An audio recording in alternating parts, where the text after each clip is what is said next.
Криво седи, право суди. Стара македонска поговорка. Не е така во последните неколку години со нашето судство со 2% поддршка. Право седи, криво суди. Тоа е мотото на македонското некорумпирано и неподмитливо судство.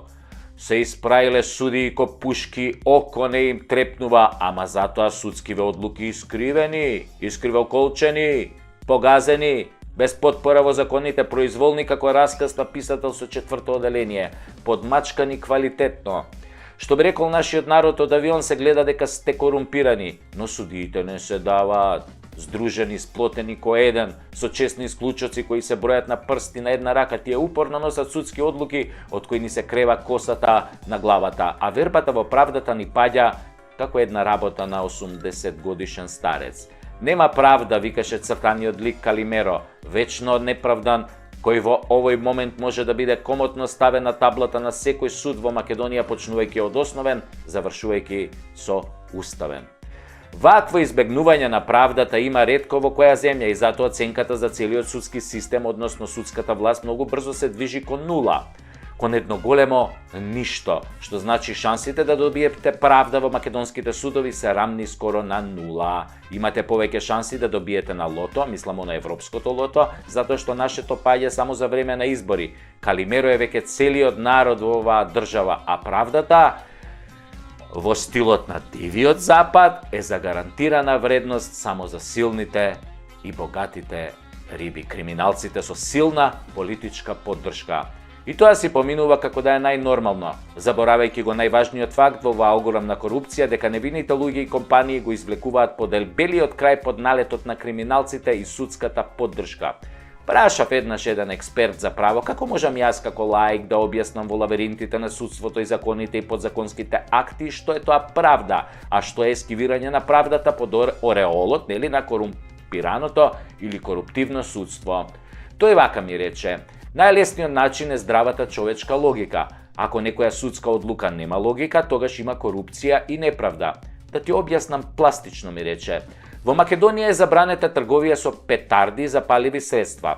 Но, ако судството и обвинителството на некого му прифатат образложение дека илјадниците петарди кои му се запленети му се купени легално од фирма со приложување на некаква фактура, треба да се казни фирмата за недозволен увоз и трговија со петарди, а лицето за шверц со петарди. Тоа е здравата логика.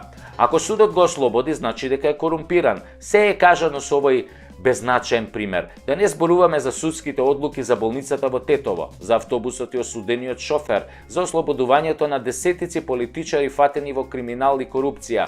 Тоа е, ако дојдете на суд, не барајте правда, затоа што сте обичен човек. Или можеби не сте. Вие сте од оние можеби другите, што седите по кафеаните и партиските штабови со судиите и обвинителите и го зголемувате нивниот имотен лист. Се во интерес на вашата правда.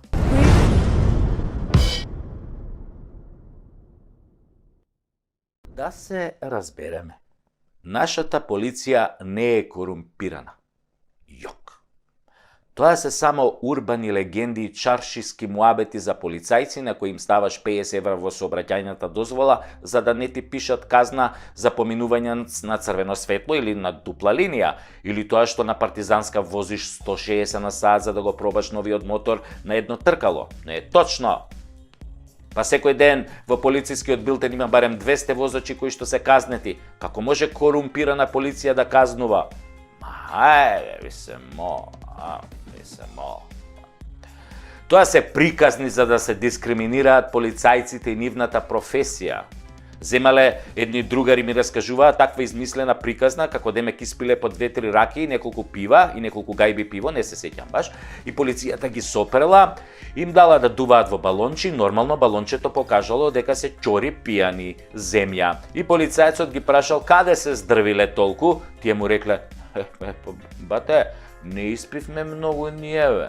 Еден другар частеше дека купил диплома за доктор, па рековме, малку да се провеселиме со новиот матичен, па отидовме тамо на ќошон кај Перо. Го знаеш кај Перо, бе? Леле, брат, каква плескајца прави Перо, ао! Абе, од овдека вака ја плеска, вака тука, шлак, награди ја плеска, Перо, тука не се депилира, абе, 2 прста, тоа млеченка шкавал има у тоа плескајцата, бе. Добро, тогаш, сега казна 300 евра, овој рекол, ако немате 600 евра за 7 дена, плюс одземање на возачка дозвола, дечки 6 месеци, и оставете возилото тука со таксисите, auf Wiedersehen дома, или... И другаров дрвопијан, или овака му вика, што бе брат, абе неам бе 300 евра, неам 600, неам куќе кај да ме укаса бе брат, бе све изедов, све сум испил, имам само 100 евра. Еве ги 100 евра, тука ми спијат у десниот джеп, 100 евра. Може за 100 евра само да си одиме? Многу ми се моча, бе, господин полицаец. Многу ми се моча. Ама полицајциве да ти биле честни и неподмитливи и му рекле, не оди, бе, тоа така, брат. Ти сакаш да не подмитиш? Сега ќе те уапсиме. И другаров онака ќорпијан. Не, бе, друже полицаец. Абе, какво подмитување, какви бакрачи? Јас само сакам да одите до кај Перо и да пробате од тоа плескајцата, вака што ја плеска, вака тука шлак, тука што ја плеска, вака награди таа плескајцата со фамилиите, да си отидете тамо, да ја пробате плескавица. Бе, многу работите, бе, брат. Дај, бе, малку искочите со жените кај Перо на плескајци, однесете ги, бе. Не бе, нема шанси, му рекол тој колегата на сообраќајниот полицаец кој седел во полицискиот автомобил. Мојата жена не јаде мелено месо, бе, само бифтече јаде, бе, крезлички, јагнешко, така, ребренца, јагнешки. И другиот мој другар исто се понудил. Брат, слушај, ја ке пуштам од картицата кај Перу уште едно певче. Какви плескајци, бе, тоа селјаци јадат плескајци, бе, не заебај, има брат, жена ти е многу паметна и сигурно има коефициент на интелигенција ко Никола Тесла 300. Многу е паметна, бе, па знае она што сака, бифтече, винце, има атмосфера. И тогаш овој првиот полицаец се почешал по главата и рекол, добра, ај се оставите колата тука, ојте тамо кај Перо, уплатете и кажете му да ми се јави. Кој ќе ми се јави, може да си ја земете колата и немој, бе, немој толку да пиете, бе. Немој, бе, џубиња сте се направиле. Може полиција да ве фати, да ве земе возачката дозвола. Се разбравме ли? И така, другариве мои заштедиле 150 евра и 6 месеци без возачка дозвола. Тоа е кога полицијата не е корумпирана, кога нема корупција, а има само добар апетит. А за овие началници, што се сликаат на партиски митинзи, за полицајци што седат со мафијаши и се сликаат по кафеани, за функционерите и тендерите во Министерството за внатрешни работи, за тоа во некоја друга прилика да се разбереме, да бидеме на чисто. Во полицијата нема корупција. Јок! Има само Рима и плескајци. Перо, што ги плеска вака, шлак, тука награди вака, шлак. И бифтек, да. И нови шкоди. Корупција во политика. Ама ајде ви се мол. Абе глупост. Каква корупција во политика? Во политика нема корупција. Таму имаме борба со корупцијата. Нон-стоп борба. Како кој дојде на власт, он се бори, се мачи, војува со денови ноќи, нон-стоп е под опсада, се бори гради во гради со корупцијата. Толку е таа борба тешка и напорна и долготрајна.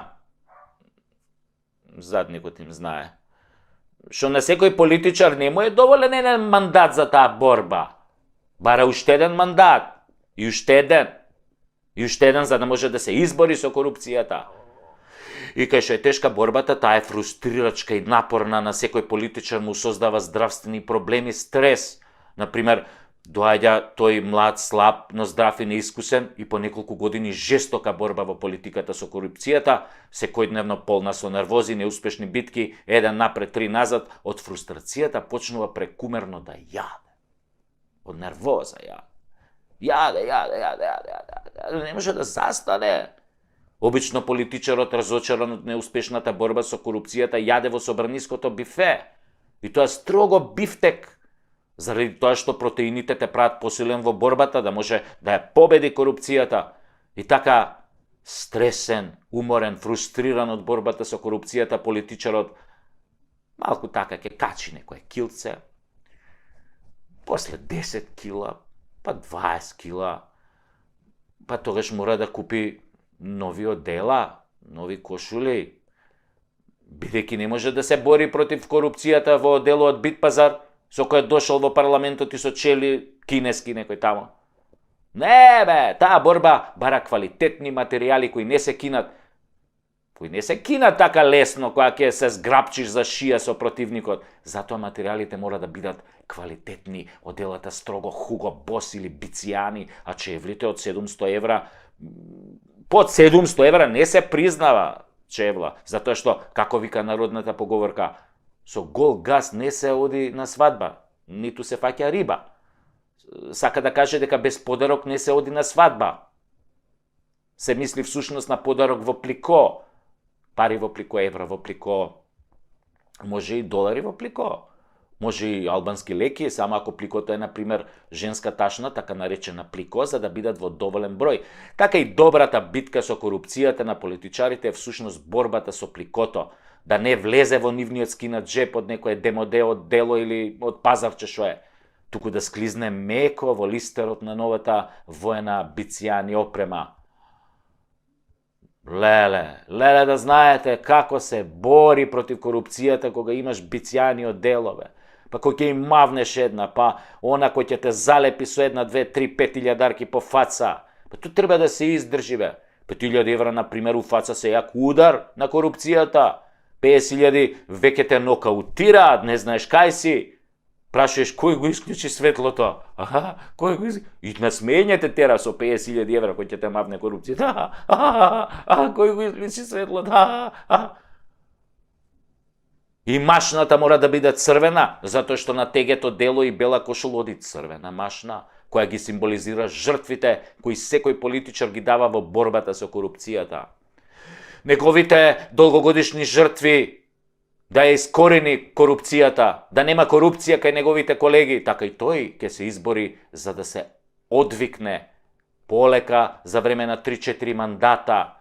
И за неговата борба со корупцијата секој политичар бидува награден како што доликува и секој е транспарентен затоа што борбата бара транспарентност кон тие што го барале тоа.